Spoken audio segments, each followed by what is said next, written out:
you literally can't do anything in the elevator industry by yourself. But if you want to do anything meaningful, you have to have other people. Hello, and welcome to the Elevator Careers Podcast, sponsored by the Allred Group. I am your host, Matt Allred. In this podcast, we talk to the people whose lives and careers are dedicated to the vertical transportation industry to inform and share lessons learned, building upon the foundation of those who have gone before to inspire the next generation of elevator careers. Today on the Elevator Careers Podcast, we are speaking with a passionate problem solver who represents the fourth generation of his family to find their career in the elevator industry. He's a U.S. Army veteran, a graduate of the NEAP apprenticeship program. He's a mechanic, an adjuster, a certified QEI inspector, and a CTS certified instructor. He's currently the president of Island Elevator, a People First company, and I would like to welcome Chris Gutkes. Chris, welcome to the show. Hey, thank you very much. I appreciate the invitation. I am a fan of the podcast, so being a participant of it is very exciting for me. I appreciate it. Thank you. I appreciate it very much, and I'm excited to talk to you. Obviously, get to know your story a little bit more. Mm-hmm. And I always love to start with a question of, tell me how you got started in the elevator industry. Well, I was born into the elevator business. So I am fourth generation elevator man. My brother, my cousins, my uncles, they were all in it. The family story is that my great grandfather worked in the train yards, and he was in charge of delegating which train cart would get unloaded first or second. And he had, according to the family story, he had a representative from Otis there, and they wanted to get their equipment off of the train cart.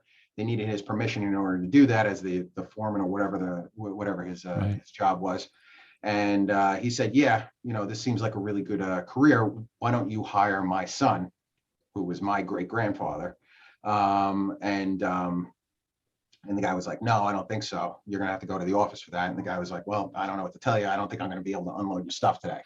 So after a little bit of maneuvering there, they were able to hire my great grandfather. He was I believe he started with Otis. Then my grandfather was, I don't know where he started with, but he eventually worked his way up from the field into taking on some elected positions, and then eventually became the president of Local 1 IUEC. Wow. I forget when it was, but he was president for about 20 years. And then when he was in, he got his sons-in-laws and sons into the business. Sure. One of which was my father, was his son-in-law. And my father was in the business from, I guess, the early 80s. I think 81 was his first year. And in 1989, he started his first elevator company, which was Regal Elevator. It ended up failing. And in the division of the assets, his partner took everything that was in the 5 boroughs. He took everything that was on the island, and he partnered up with his cousin, and they created Island Elevator, first rendition. So I came up, just as an idiot kid. And there's one thing that I knew that I definitely didn't want to be, was in the elevator industry. Sure. Because every party, all of the uncles, everybody, even my aunts, everybody was familiar with it. Everybody's chit-chatting about it, this job, that job, yada, yada, yada. So I got out of high school, and then there was a short stint. I'll skip that. And then I went right into the Army. After I got out, it was peacetime military, and I got out in February 01. And the next day, I still have all my stuff in the truck. The next day I saw my father. I said, listen, I need a job. He said, fine, come on in. And from that point, now more mature, I got in front of elevators, and it really just kind of hit everything that I ever wanted to do as a career. I was addicted. I got the bug. How long until you got that bug? At what point did it was you almost realize? instant because the challenge was there, and that's what I needed. I needed something that was the industry is just so dynamic. There are so many different moving parts. There's so many. I mean, you stand in front of a controller for the first time, and it's like Christmas trees celebration with all of the blinking everything and the relays and all of the Sure. stuff, and you're like, oh my goodness, this is crazy. But it's crazy good because it's like if I can learn this, if I can do this, I can do anything. Right. So there was, with the electrical end and the plumbing and the carpentry and the mechanical and the welding, and it was just too much to even consume.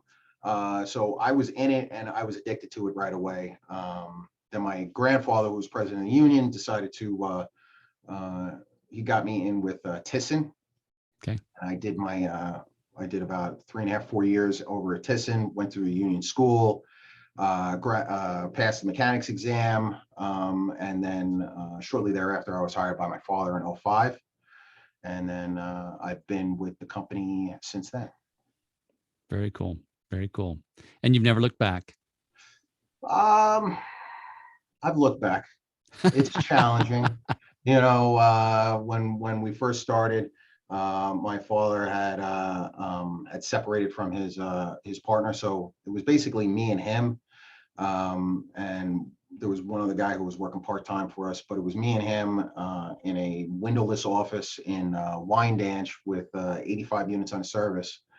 And we built everything from there. And it was very challenging. And a lot of times you kind of look back and you're like, boy, it'd be a lot easier if I did this. But if I just stayed out in the field, if I just, stayed in that area.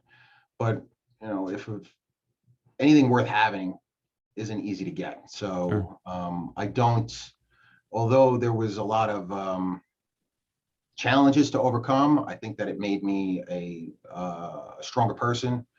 And I can't really say that I regret it, even That's though I awesome. hated it sometimes. I hear you. Well, talk to me through your journey from mechanic to president of Island Elevator. How has that transpired, and what are some of the things you've had to learn along the way? What have I had to learn along the way? Everything. So when I first got here, we didn't have a website. So I built a website. I didn't know how to build a website. I did like one of those simple drag and drops. Sure. Took me forever, looked terrible, but we were online. I didn't know about email or Microsoft Word or anything like that. Everything had to be learned. Sales theory, cold calling. I learned by picking up the phone and then just hammering away at it until somebody said yes. And when they said yes, I was like, yes. And then like 5 seconds later, I'm like, all right, I gotta get back on the phone. Sure. And that was all while I was continuing to develop as a mechanic and a troubleshooter out in the field. Wow. Because I had to build while maintaining with my father, who was mostly running things from the office, and he was taking care of the financial stuff and this, that, and the third. And I was doing more of the sales stuff. And I'll tell you a story is that for a while there, what happened was I would go out, fix some elevators, run some service calls, this, that, and the third. Then I'd come back and I would cold call until 6, 7 o'clock at night, Wow. hopefully setting up a couple of meetings for the following day. And I would have to bring a change of clothes in my car, so that I went, and this happened a lot, especially during while we were trying to get to a level where we could hire somebody, where I would go, I'd fix an elevator, then I would drive over there, then I would change into my sales clothes. Then I would go in there, have a sales meeting. Hi, I'm Chris, the salesman. No, I'm not the same Chris from the office that called you on the cold call. That's a different Chris. And no, I'm not the Chris from who fixed your elevator last week. That's a different Chris. No grease under for my a while there, fingernails. they thought like too many Chris's worked for the company. So and then I would get done with my sales call, and then boom, I'd have to go in, change back into my field clothes, go fix an elevator. And then at the end of the day, round it up, back at the office, punch out a service agreement, punch out a repair proposal, whatever it is. Just you just do whatever it is, and there was times where especially early on where we went weeks without a paycheck, just because there just wasn't the cash flow that we were aiming to achieve. And it was very was very difficult, but I learned a lot. I wouldn't, if Chris today went back and had to do it all over again, I wouldn't do it. I'd be like, no way, I need financing. I need a team. I need to hire all this stuff, but to build it from the ground up on your own is very, very difficult. And it takes a long time. Sure. And so I kind of moved my way up, and then we were able to hire some people, and then we were able to get some more stuff done, and we were able to bring on more customers. And then in 2016, my father died suddenly. So now I went from like this troubleshooting engineer, management of the field, VP of operations type, and I became shotgun president. So there was, now I'm at this level, and the need to learn a whole different skill set was now presented in front of me. And that was very challenging for me because I was used to managing men. Sure. And I was used to managing equipment, but I wasn't used to the finances and and all the demands of running a business. I didn't get a formalized education. I'm a guy with a high school diploma. Sure. So I went ahead and kind of, after we stabilized the company and we're able to build confidence both in our customers and our teammates, and then start to drive things forward, that's when I made it a point to go out and get educated on how to become a better businessman. Basically, Gotcha. I didn't know what tools weren't in my tool bag. So I needed to get into a classroom and have somebody tell me what I didn't know, because I was just so lost. I was so focused. I was so stuck in the trenches and just grinding away that I was actually at a certain point becoming my own worst enemy, because I wasn't doing a good job at delegating. Got to come up for air at some point. And building out the structure of a company. I didn't know what it looked like. I knew I could fix anything in the field, but I didn't know what it like. I could build an elevator, but I didn't know how to build a company. The company. Sure. Yeah. I mean, anybody can start a business. Yeah. You mentioned at one point that you had some, that you called upon some people, some support when you actually had to step into, you called it shotgun president. Who were some of those people, and what was that like to kind of say, oh my gosh, I've got to ramp up, I just didn't know where to start. So I got kind of like stuck. Sure. Like, I don't know what the first step is. I didn't know where to go or what to think or how to do it. So I remember that prior to my father's passing, I had a conversational, professional relationship with Mike Bernardi. He was a VP of operations at the time at D&D Elevator, because we only work on Long Island.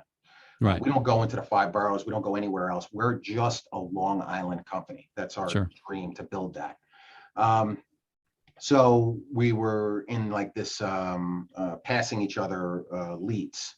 So I would still get people calling me that needed help in Queens, that needed help in Brooklyn. And I would call up Mike and I'd say, hey, listen, I got this person. Do you want to help them out?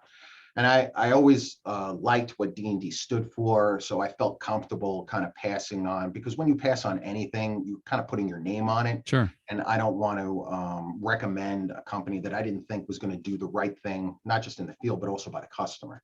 Mm-hmm. So I called up Mike and I told him, I said, listen, I'm in this position now. This is what happened. Do you think that it's possible that I could just come by and talk to you for a little bit, maybe get some understanding or some ideas? You've been doing this for a while, so you know a lot more than me. And he was like, yeah, no problem. Come on up. And I was a little shocked by that, but I set it up with them. At the time, I had to give my vehicle to a field guy. So I'm driving around in my father's car. Sure. We still hadn't gotten to the point where we were able to, get that off. And so I went up there and I sat down with Mike, and he was just like so incredibly generous with his time and information sharing. And I was able to ask him lots of questions about business operations and how the elevator industry works on that corporate, understanding. And at one moment during the meeting, while we're chit-chatting, Bob Schaefer comes in, and Bob Schaefer was president of D&D elevator, and hey Bob, and yada yada. And then I start, I don't really have like that thing in my brain that says stop. So I just, as soon as Bob comes in, I'm like, hey Bob, can I ask you a couple of questions? So and he was just like super nice. I was like, well, what do you use for operation software? He's like, oh, well, we use this, and he's showing me on his phone how it works. And it was just just a fantastic experience, and it meant a lot to me as far as being able to start the process of understanding what it was going to take to kind of drive this idea forward. Right. And then since then, and this is just how I approach things, both everything's about learning. Like when Sure. I first got into the business, my grandfather told me that you got to learn something every day. You got to constantly be pushing yourself to be better, because by the time you know everything that there is to know about this industry, you're too old to do it anymore. That's how much it's going to change. That's how much there is out there to put your hands on. So whenever I have the opportunity to learn from, I had some great mechanics. I couldn't be any more respectful and appreciative of my first mechanic coming in through Thyssen, which was Anthony Anderson. Great guy. I mean, he taught me so much. I can't even tell you. I don't know that I'd be able to make a living the same way that I am today if I hadn't had Anthony Anderson as my mechanic for 2 years while I was over at Thyssen. And that's because I wanted to learn how to become a better mechanic. Now I wanted to learn how to become a better businessman and a better business leader. So whenever I'm in a room with somebody like that, I always kind of hone in, especially if they're in the elevator industry. And I try to listen and pick up, because if they give me just a few moments, a few opportunities they don't even know that they're teaching me stuff half of the time. I'm just sitting there and I'm taking it in. And then I turn it around and I go back and I aggravate the crap out of my team by telling them, hey, I just got this great idea. We're going to do this, So they're like, stop with the ideas. Let's just get done with the last idea. So, but I've since then I've maintained a good relationship with Mike and with Bobby Schaefer, because not only do I look at them with a high level of respect, not only for what they're accomplished, but what they continue to accomplish. Sure. Because Bobby, as far as I'm concerned, is like a captain in this industry, and he should be recognized as such, with all of the effort and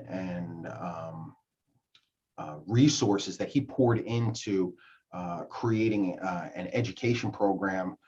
When he was president of NAAC, he was one of the driving forces behind the CET program, which is now recognized by New York State DOL and federal DOL as an approved apprenticeship program, or education for an apprenticeship program. He started the Elevator Learning Center, which was basically the only trade school that I know of that was dedicated right to them. Now he had this great little school and this institution and these beautiful ideas. And when I asked him if my people could participate in that, he said yes.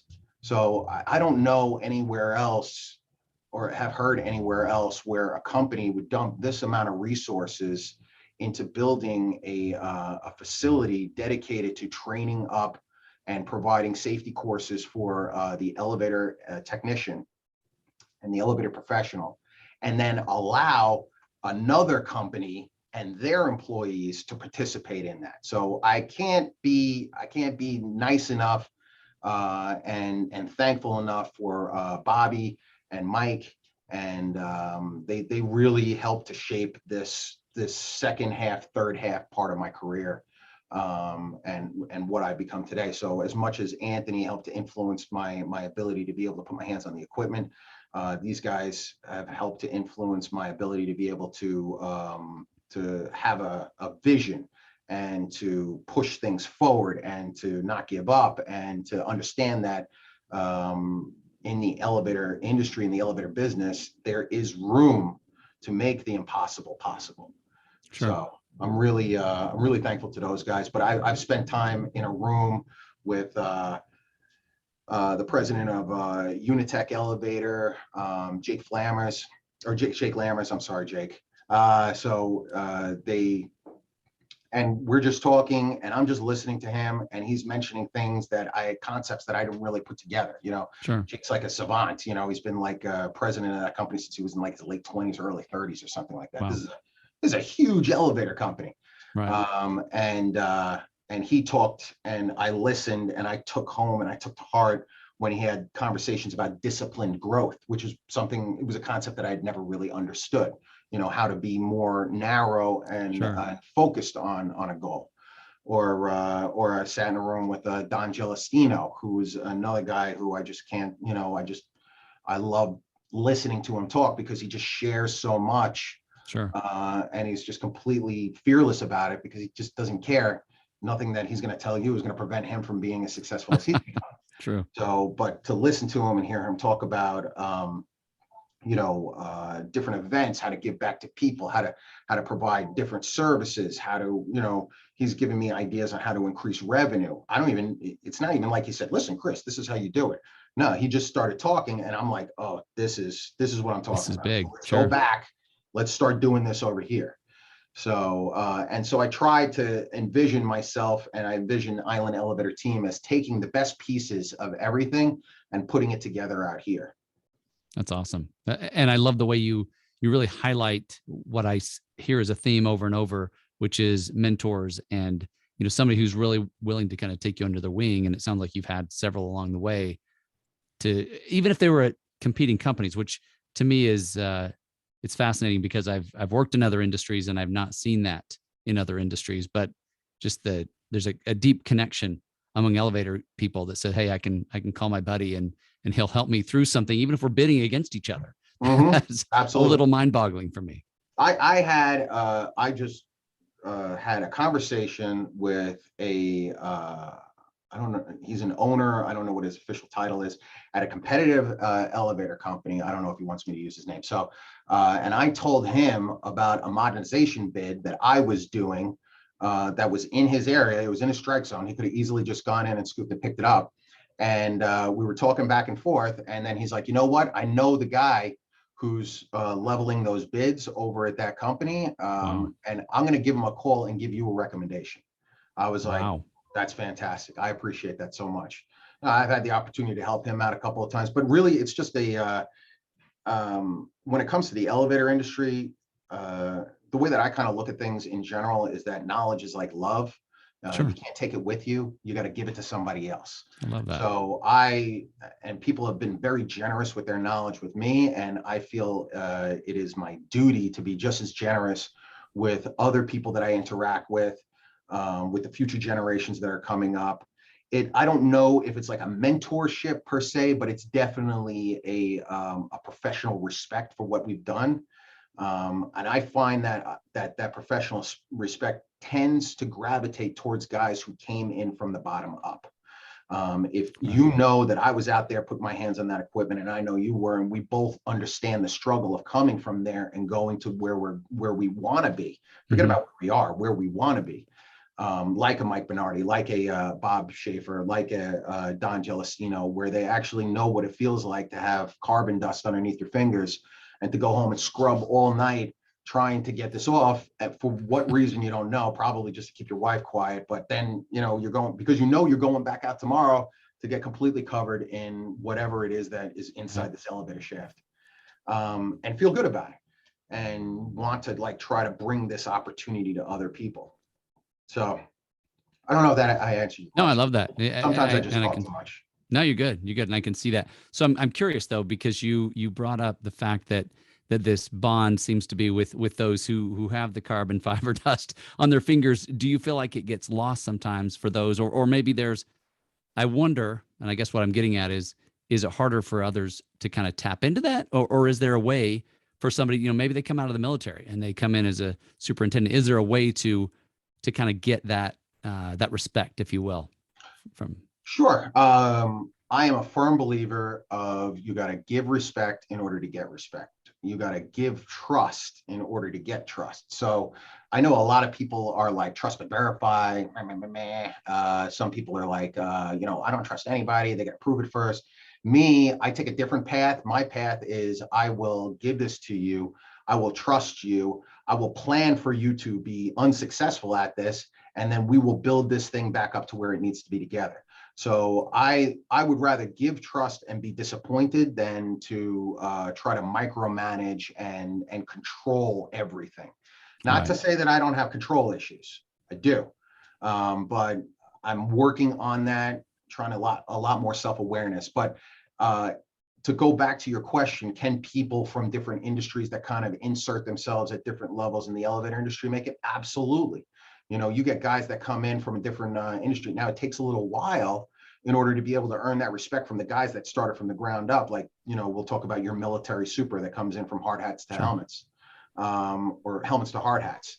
Yeah, I mean, this person, man, woman, whatever it is, as long as you give the people the respect that are in the field, and to understand the pressure and the level of difficulty that it takes to fix an elevator, and then leave the front of that elevator and then go fix a different elevator from a different manufacturer from a different year, you will be able to earn their respect very quickly. I've had guys that come into my company that don't know a lick about elevators, but they carry themselves well, and they take that position, and they understand that leadership at Island Elevator is not about telling people what to do, it's about service. So what are you doing today that's helping your guys become more successful, men or women, become more successful tomorrow? Because if you're not doing anything and the only thing that you're giving them is grief or blame, then you're not doing a good job. You're not a good leader. Sure. So that's what we try to kind of constantly emphasize. So if somebody comes in with good leadership skills, gives respect, gives trust, and commits themselves to being able to make sure that their team and their personnel and their people are going to be successful, it's all about what you can give to your people. Because if you can't, you have to give everything that you can to your people, and then you have to give a little bit more until you have nothing else to give, and that's when the magic happens. And one day, when you're at your weakest, when you feel like, you know, the world is caving in on you, that's when you're going to look over your shoulder, and they're going to be there to give it back. And it's always at the point that you need it the most. And, you know, I feel that that's probably a good lesson that I've kind of tried to exercise over the course of my life, but it definitely works inside the elevator industry. So people can't be intimidated by the familial experience of it. You just got to hold yourself high and remember that you are there to help. You are not there to manage. We manage equipment. We lead people. It's beautiful. Beautiful. I love that. Thank you. So if you were to, and you've talked about, you know, kind of giving back as others, you know, giving back to you, but if you were to give one piece of advice to our listeners, whether they be coming up from the bottom or from the side, or maybe they're, you know, leading a company like you, what would you say? I think that the two lessons, the one is just don't stop learning. You just got to you've got to be, what I tell my guys who want to be able to, men and women, when I came up, there was less women. There's more women now. I think that women add just a much needed dynamic to this industry. And I really appreciate their participation. We had the opportunity to hire a female technician, and it's just been fantastic for everybody. So what I tell them when they want to be good is that you need to have a little bit of what I call obsessive curiosity. So you need to be things that don't make sense. You can't just put them aside and then just say, that's it, I'll figure it out later on. Right. If you want to be good in this industry, you have to be pushing yourself. You have to constantly be learning. So it's a learning process over the long course of the, and you got to look at things infinitely. You know, if you're looking to be at a certain point 3 months from now, 6 months from now, 12 months from now, you're going to be super disappointed, because we're talking about learning over a lifetime, right? Sure. And then the other thing that I've learned is that you literally can't do anything in the elevator industry by yourself. Almost, there's a very small portion. Maybe you can fix an elevator here. Maybe you can do a little service, this, that, and the third. But if you want to do anything meaningful, you have to have other people. If you want to build an elevator, 2 stories, 20 stories, you have to have at least one other person with you. You want to do a rope job, you need a helper. You need a purchasing person to make sure that the right equipment comes in, and a truck driver that makes sure that it gets there in a timely fashion. And it goes the same thing with not just being out in the field, but being in a leadership position, or being inside the office, trying to set direction and help people out. You can't do it on your own. Right. So you've got to reach out. You have got to make connections.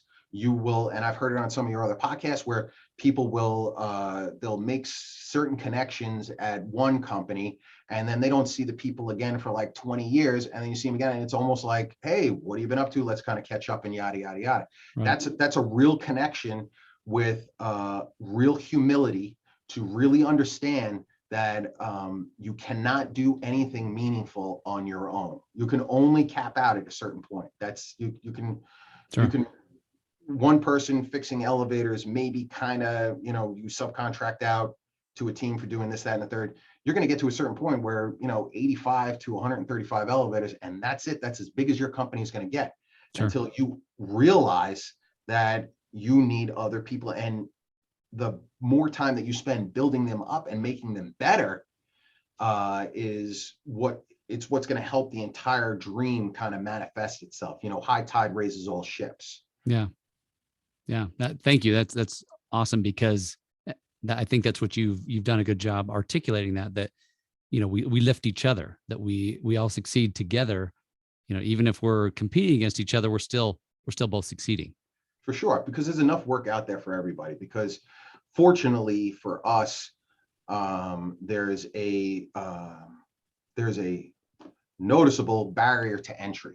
And even if you took all of the licensing requirements and the insurance requirements and all of that stuff, elevator people are different, right? So you need to be what I tell everybody that comes and works for Island Elevator on their first day is, our equipment, even if they work for another elevator company, our equipment is different than your equipment that you were used to working on in Queens.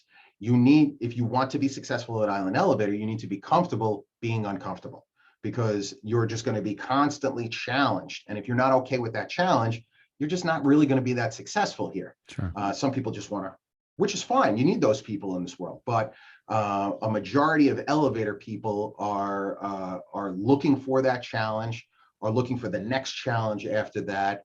Love the pace. You've got to be okay with a fast pace. You've got to be okay working under pressure, because this industry will beat you down. You've got to be okay working in teams. And what I find is that, especially people here at Island Elevator, that they have two common traits. Number one, they are competitive. So it's man versus machine, person sure. versus machine. Like, you want to get that, and when you don't, you feel something less about yourself, almost sure. Like, I don't belong in this industry anymore. And then you fix the elevator and you're like, I am the god of this industry. So you've got to be competitive, and you've got to gain pleasure in being able to help somebody else, because that's what we do. Sure. We just help. We help when we show up to a building and you see these people, and we need to get from here to there. And the only way we can get there is if this elevator is running properly and running safely and running in code compliance and all of these things. And you show up and you're able to understand and empathize with them and deliver for them. It's like Christmas every time you fix an elevator, like that feeling of giving to somebody sure. else. And you're constantly doing that over the course of your career. So people, those are the personality traits that I think are most common in the elevator industry, successful elevator industry personnel, and especially here at Island Elevator. Awesome. Thank you. Well, we're about out of time. And I just wanted to ask you, I guess, the final question: what do you love the most? We've talked about a lot of good things here, but what, if you were to distill it down to one thing? One thing? What do I love the most about the industry? Yeah. I love the challenge. It will never get old for me. And no matter how comfortable you are doing what you're doing, there will always be a new challenge. There will always be some other hurdle that's thrown in your way. So I love the process. I love the challenge. I love to try to solve these problems. whether in business or out in the field or whatever it is that I can do, putting people together, organizing, management, fixing things. It's just I would be so bored if I was in front of a spreadsheet and there weren't any problems for me to solve. That's what I need. So I love it. That's awesome. Awesome. Thank you so much for being here today. It's been a pleasure talking with you, and I wish you the very best in your business. It's a pleasure talking to you. I'm hoping that we can come back here a year from now and then do something else. Absolutely. Let's do it again. That's it. Maybe I can interview you. Love it. Let's do it. All right. That's what I'm talking about. Thank you, Chris. You got it. Have a great day. You too. Thank you for listening to the Elevator Careers podcast, sponsored by the Allred Group, a leader in elevator industry recruiting. You can check us out online at elevatorcareers.net. Please subscribe, and until next time, stay safe.